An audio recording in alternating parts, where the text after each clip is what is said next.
Hi, my name is Linda, and I am part of staff here at Lazy Mountain Bible Church. Today I'm going to have the second session on contentment.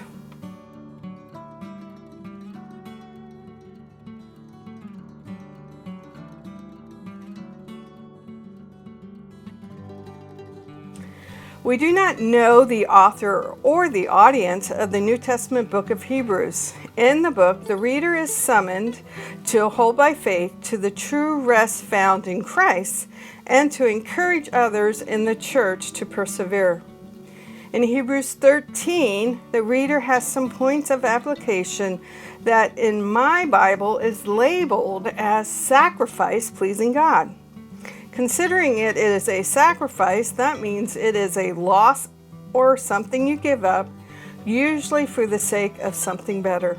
Let me read the passage. Hebrews 13, 5-6.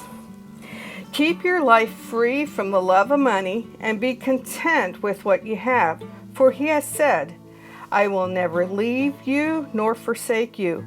So we can confidently say, the Lord is my helper, I will not fear. What can man do to me? So, we are not to love money. How? The antidote to love of money is contentment.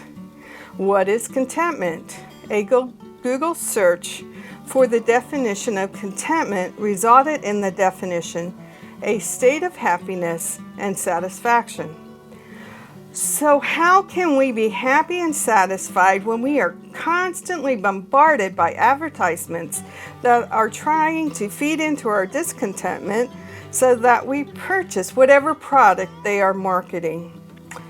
And according to market estimates found when I did a Google search, the total media advertising spending in the United States in 2020 amounted to $225.8 billion US dollars. Having these things are not wrong, and God does give these gifts and riches to some to enjoy. But we are not to be focused on all of these things. We are to be happy and satisfied with the material things that God allows us to have. The author of Hebrews gives us some specifics reasons for our contentment. God never leaves his people. He quotes Deuteronomy 31:6, which is God's promise to never leave his people and the promise that he will provide for his people all the provisions they need. Please understand, we all have needs and we all have wants. God gives us our needs. Verse 6 is quoted from Psalms 118:6. And this is the promise that we can trust God for more than financial needs. God is our helper at all times in our life, and there is no reason to be anxious or afraid. So what is the sacrifice in being free from the love of money and choosing contentment? It is choosing to be satisfied with our needs being met. And understanding God's promise of provision doesn't mean that we will always get what we want. God, in his faithfulness, will give us what we need to become more Christ-like.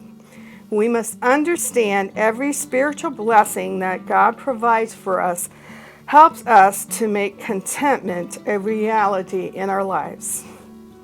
If you'd like to hear more or read more about contentment, I would suggest the book by Chip Ingram entitled Contentment.